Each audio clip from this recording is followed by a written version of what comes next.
Hello दोस्तों, कैसे हैं आप लोग। स्वागत है आपका मेरे यूट्यूब चैनल नॉलेजेबल फैक्ट्स में। चलिए अंत के नए टॉपिक के बारे में। इस देश में है 90% मुसलमान पर डूबे हैं राम भक्ति में, होती है रामलीला, हनुमान है हीरो। हमारे देश में इस समय त्योहारों का सीजन चल रहा है, हर तरफ पूजा पाठ और सजे धजे पंडाल दिखाई दे रहे हैं। ऐसे में हम आपको एक ऐसे देश के बारे में भी बताएंगे जहाँ मुस्लिम आबादी खूब है, लेकिन खास तौर पर भगवान श्री राम को माना जाता है। इन देशों में हिंदू लोग जाकर बसे हैं, यहाँ वो वहाँ पर रहते हैं, वहाँ हिंदू देवी देवताओं को पूजा जाता ही है। पर अगर किसी मुसलमान बहुल देश में भगवान राम, माता सीता और बजरंगबली हनुमान को माना जाता हो तो ये अनोखी बात होगी। आज हम आपको ऐसे ही अनोखे देश के बारे में बताएंगे जहाँ उतनी ही शिद्दत से रामलीला खेली जाती है जितनी धूमधाम से भारत में होती है। ये देश भी ऐसा है जहाँ 90% आबादी मुसलमान धर्म को मानती है। इसके बावजूद यहाँ के लोग न सिर्फ रामायण को पसंद करते हैं बल्कि इसके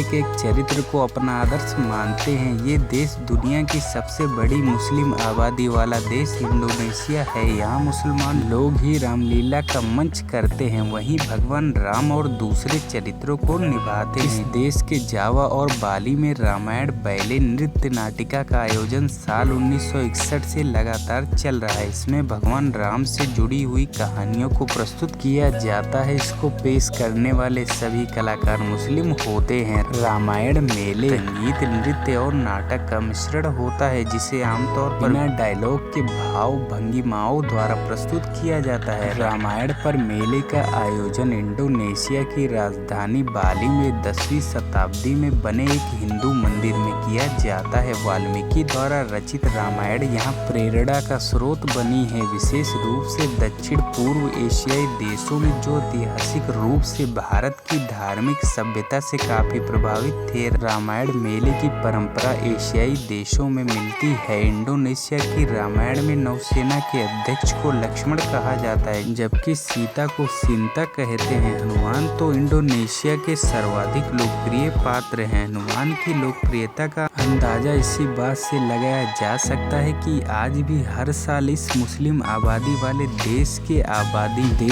आज़ादी के जश्न के दिन 27 दिसंबर को बड़ी तादाद में राजधानी जकार्ता की सड़कों पर युवा हनुमान का वेश धारण कर सरकारी परेड में शामिल होते हैं। बता दें कि हनुमान को इंडोनेशिया में हनुमान कहते हैं। इंडोनेशिया, जावा और बाली में इसे संद्रेतारी रामायण, थाईलैंड में रामीकेन नृत्य और कंबोडिया में रीमकर नृत्य कहा जाता है। इंडोनेशिया में होने वाले रामायण मेले को 2012 में Guinness book of world record में दुनिया में सबसे ज्यादा लगातार मंचित मेले के रूप में नॉमिनेट किया गया था। भारत और इंडोनेशिया की रामायण में थोड़ा अंतर तो है। भारत में राम की नगरी जहां अयोध्या है, वहां इंडोनेशिया में ये योग्य हो जाती है। यहाँ राम कथा को ककनिन या काकाविन रामायण के नाम से भी जाना जाता है। यहाँ राम की कथा को ककनिन या काकाविन रामायण नाम से जाना जाता है। भारतीय प्राचीन सांस्कृतिक रामायण के रचयिता आदि कवि ऋषि वाल्मीकि हैं, वहीं इंडोनेशिया में इसके रचयिता कवि योगेश्वर हैं। मजापहित का शक्तिशाली हिंदू साम्राज्य लगभग 13वीं से 15वीं शताब्दी तक यहाँ फला फूला, जिसने यहाँ की संस्कृति और भाषा पर अपना प्रभाव छोड़ा। भगवान विष्णु और शिव के सम्मान में बने मंदिर यहाँ के द्वीपों में बिखरे हुए यहाँ की भाषा में संस्कृत के शब्द सुनाई देते हैं। हालांकि इंडोनेशिया में हिंदुओं की आबादी 2% से भी कम है दिखाई देते हैं। सो आई होप दोस्तों आज की वीडियो आपको पसंद आई होगी। अगर वीडियो पसंद आई तो चैनल को लाइक, शेयर एंड सब्सक्राइब करना ना भूलें।